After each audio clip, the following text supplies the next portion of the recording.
Good morning mga ka-install, this is Edson Montales, Blue Install Tattoo. So ngayon, may project na naman tayo, comic tattoo, Naruto Shippuden. Siyempre, paborito nitong bossing natin ngayon.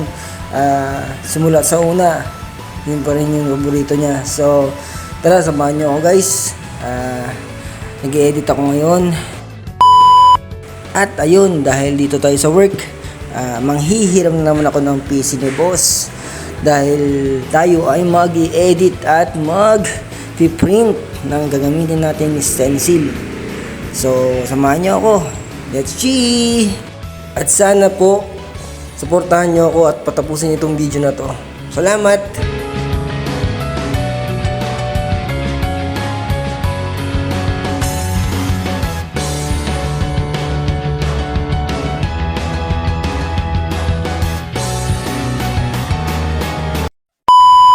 At ayun mga ka-install, nag-stencil na tayo dito. So, nagtanong ako kay boss kung pwedeng yung binigay niya sa akin references babaguhin. Iibahin lang ng pesto yung mga muka, tsaka yung ibang karakter. Manguha na lang ako ng mga details dun sa PC na pwedeng baguhin dahil ayaw natin yung gayang-gaya talaga. So, dito, para mas mabilis, in-edit ko na lang sa cellphone.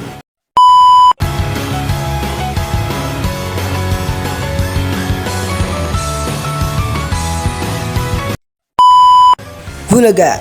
At yun, kasama na natin si pare ko. Nagpaalam tayo sa kanya kung pwedeng isama natin siya sa vlog. So ayun, pumayag naman siya. At ayun, sisimulan na natin yung pagbabakat sa kanyang binte. Pala, itong pare ko na to, si paring Gio, sobrang bait. Yung tipong hindi ka na pumupunta sa kanila tuwing Pasko, siya na yung magbibigay ng regalo. Ayun no. yun eh. Siya pala ay isang anime lover. Yan ang paborito niya. Yung kabilang binti niya, ako rin na nagtattoo, si Naruto with QB. Tapos yun ngayon, yun comic tattoo, si Kakashi, si Naruto, si Itachi, Sasuke, Jiraiya, yung mga master. Yun eh. At ayun, naibakat na natin yung stencil. So let's see, tara! Nga pala mga ka-install, ang history kung bakit naging magkumpare kami nito ay naging katrabaho ko rin siya. Dahil doon siya nagtatrabaho sa asawa ng boss ko. So parang ganoon na lang din, same company, same boss. At ayun, nalaman niya na tattoo artist ako. Nag-endorse siya sa akin, syempre tinatuan ko siya. Bago yun, tapos kinuha ko siyang ninong dun sa bibinyagan kong anak, yung panganay ko. So ayun yung history nung pagkumpare namin. Ayun na nga mga ka-install, balik tayo sa tattoo. So ayun, nag-highlights na lang tayo, nilalagyan ko na lang ng mga puti. Yun yung sinasabi nilang pinakamasakit, pero hindi nila alam na syempre yun yung pinakahuling ink na ilalagay sa'yo, kaya yung lapat sa balat is masakit na.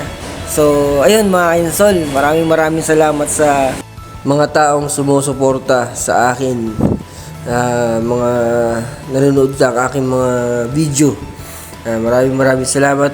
Maraming salamat din sa itaas na laging gumagabay sa akin patungo sa aking pangarap. Yun no. Shout out nga pala kay JR Fernandez ng Santo Rosario, Ibo, Zambales. Sir, napaka-solid mo. Maraming salamat din sa suporta. At ayun na nga, napaka-solid ni boss pare. Total of 3.5 hours of session. Maraming salamat. Ayun ang finished product natin, comic tattoo Naruto Shippuden, 6 heads. At maraming salamat ulit sir sa pagtangkilik sa aking gawa. Goodbye, sa ulitin po.